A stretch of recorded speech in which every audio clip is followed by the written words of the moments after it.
Hi guys, my name is Field Parsons and I'm a flight instructor here at the University of Oklahoma. Today, we're going to walk you through what a pre-flight inspection looks like for one of our Piper Warriors, part of our training fleet of aircraft we use to train our students here at the University of Oklahoma. Follow me. During all phases of flight, including the pre-flight, pilots use a checklist to make sure that they accomplish everything necessary to keep everyone safe throughout the entire flight. Let's walk through what we need to do to start our flight. Here on the side of the airplane, we have a handle and a footstep to make sure that we can get into the airplane safely. To hop on board the wing, we put our hand on the handle, our foot on the step, and then step up onto the wing. There are two handles that we want to make sure are open before we can get to the aircraft. One is here on top. We want to make sure this is all the way forward. And the second, down here at the bottom, is just like a car door handle. We can pull it, and then we can enter the airplane. Looking at our checklist here, the first item we have is aircraft documents. We have 4 things to check, and you can see them in the back of the airplane. The first is the airworthiness document that says that the airplane is airworthy and is safe to fly. The second is the registration, saying that the FAA knows what airplane it is and who it belongs to. And the third and fourth items are the operator's handbook and the weight and balance, both of which are found in a binder here in the back seat. The next thing that we're going to check is make sure that our avionics master or our radio master switch is turned off. We can see that is turned off here. We're going to set our parking brake by pulling this handle and pushing in this lock that sets the brakes so we don't have to hold them with our feet as we're pre-flighting. The next thing that we're going to check is make sure that all of our electrical switches are turned off so we don't have any power flowing through the airplane and everything is indeed turned off. The next thing that we're going to check is our magneto switch. And our magneto acts like the key in our car. We want to make sure that's turned all the way off so the airplane can't turn on while we're inspecting it. And it is indeed turned off. The next thing that we're going to check is our mixture. That's this red handle here. We want to make sure it's all the way back, and that ensures that no fuel can flow into the engine while we're pre-flighting it. Now that all that's done, we can turn on our master switch and start checking things on the panel. So we'll turn on our battery switch, and we can see some things start to come alive here in the airplane. First thing we can check is our fuel quantity here. We can see that we have about 20 gallons on both sides, plenty of fuel for today's flight. And we check our annunciator panel, which gives us warnings in case some things aren't working right in the airplane. We can push this test button, and we can see that all the lights that we need turn on. The next thing that we're going to check are our interior and exterior lights in case we're going flying at night. So we have navigation lights, strobe lights, and a landing light in front. And let's walk around and go check and make sure those are all working. All right, so here we are on the right wing of the aircraft. There are 3 lights we're going to check, and let's look at them. The first we have here in the front is our green navigation light. It lets other airplanes see where we are in the air at night. The second here is our flashing strobe light. This is so other airplanes, both day and night, can see us easier, as well as air traffic controllers. And then here in the back is our white position light, also so other aircraft can see us in the air. And now, let's look at the front of the aircraft. You can see here under the nose we have our landing light. This allows us to see the runway and the taxiways at night when it's dark outside. And now we'll move on to the left wingtip. And now we're here on the left wingtip. As you can see, it looks very similar to the right, except we have a red navigation light instead of a green, our same strobe light, and then our white position light here at the back. And now we'll head back inside the aircraft and continue our cockpit inspection. All right, so now that we're back inside the aircraft, we want to make sure and turn off all the switches that we just turned on. So we're turning our landing light, strobe light, navigation light, and battery master all off. The next thing that we're going to do is check our flight controls.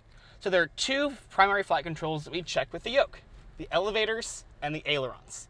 The elevators make us go up and down, and the ailerons let us roll left and right. And they're both controlled by the yoke. If we push forward on the yoke, we see the elevator go down like this, and that lets our nose come down in flight. If we pull back on the yoke like this, we can see our elevator go up, which lets our nose come up and us climb in flight. The next thing that we're going to check is our ailerons. Our ailerons are on the tips of our wings, and they move up and down to let our airplane roll left and right. We can use what I call the thumb method to check and see that it's operating correctly. So if we take our thumb, give a big thumbs up on the yoke, if we point to the left, our left aileron should be pointed up, and we can see that it is. Now if we take our thumb and pointed over to the right with the yoke, our right aileron is pointed up and our left aileron is pointed down. And that shows that our ailerons are working correctly. The next thing that we're going to check are our flaps. Our flaps are a device on our wings that allow us to slow down without losing lift. And so we can check our flap panel down here and make sure that it operates correctly. We have 3 settings, 10 degrees, 25 degrees, and 40 degrees. We want to make sure that each of those positions hold still once we release it. And then as we walk around, we can check those on the outside of the airplane. Now our inside checks are done. Let's head outside and check everything we need to on the outside of the airplane. Come on. Now that we're outside the aircraft, the first thing that we want to check are our flaps. So we can see here we have our right flap, and we want to make sure that it's securely attached at all of its attachment points on the underside of it. We can push on it and get a little better view. The next thing that we're going to check is our right aileron. As we can see here, it has 3 attachment points on each side and in the middle.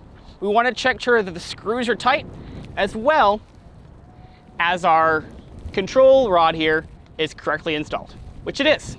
And so we'll continue on. As we move around to the right wingtip, we want to make sure that everything is nice and secure and not dented, and it looks good.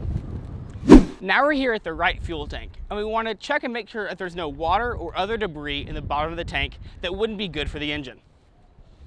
So we come under here, and we can drain some fuel out of the bottom of the tank. And if we look at it, especially against the white background of the wing, we can see that it's very blue and very clear. Blue gas is aviation gas, and so we're good to go fly. So we'll take this and pour it back into the fuel tank, close our fuel cap, and continue on with our pre-flight. Now that we're here under our right wing, we want to make sure that our landing gear is good to go fly. We want to make sure that our tire has enough tread on it and that it has enough air in the tires, as well as make sure there's no fluids leaking around the tire. There's not, so we're good to go. Now we're here at the nose of the aircraft. We're going to open it up and check inside. So the first thing that we do is we open up these latches here and then push the nose open to check the inside. The first thing we want to check and make sure is that there's no oil spills or anything loose in the airplane, making sure all of our fuel cables and everything are good. And once we do, we're going to check our oil, just like in your car. So we unscrew the oil dipstick here. As we pull it out, we can see that we have just over 8 quarts of oil, which is perfect for our flight today. So we can screw it back in, close our cowling, secure these 2 latches,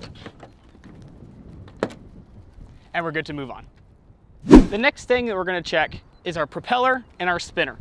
Our propeller is what allows us to move forward in the air. We want to make sure that there are no big nicks or cracks on either the front or the back side of the propeller. After that, we want to check our spinner. Our spinner is here in front, and it allows a smoother airflow around our propeller. We'll make sure that all of these screws are screwed in nice and tight and none are missing. They are, so we're good to go. All right, now as we're walking around, we want to make sure that our windshield is clear and free of any debris or any bugs, as well as that our front tire is nice and inflated. After we've checked that, we can move over to our left wing, which is very similar to our right wing. Now that we're here on the left wing, most everything is exactly the same. We're still going to check our tire and landing gear. We're still going to sump our fuel, but we have 2 additional things to look at. The first here is our stall warning horn. This allows the pilot to hear if the airplane is getting close to a stall. So as we're walking around, we push it up and we can hear the stall warning horn going off as long as the master switch is turned on, so we know that it works correctly. The next thing that we want to check is our pitot tube back here. What we can do is we can take off this cover and check and make sure that all of these holes are open and not clogged with any dirt or any mosquitoes or wasps or anything. The pitot tube allows a couple of our instruments on the inside to read our airspeed and our altitude. So we want to make sure that those are exposed so they can read correctly. And now we'll keep moving on. Our left wingtip is exactly the same as our right wingtip, as well as the ailerons and the flaps. So we'll move on to the tail of the aircraft to go over our next part of our pre-flight. And now we're at the very back of the airplane at the elevator. The elevator moves up and down as we saw earlier, and it allows the airplane to move up and down. So we want to make sure that all the screws and connection points are secure, just like we did for the flaps and the ailerons. And now move on to the rudder. The rudder here allows our airplane to turn left and right like this with the ailerons. And so we want to make sure that all of the connection points are secure along here, as well as all the radios are secure as well. And now we'll move on to the opposite side. So on this side, we're almost wrapping up with our pre-flight. We want to make sure that all of our radio antennas are nice and secure. And then we want to walk around and take all of the airplane tie downs, all the things that are holding the airplane to the ramp off so we can take off. After that, we'll do one final walk around the entire airplane to make sure we didn't miss anything. And then our pre-flight is complete. Thanks for joining us today on our pre-flight inspection of our Piper Warrior here at the University of Oklahoma. We're so happy you could join us for Student Flight Academy, and we hope to see you soon. Boomer!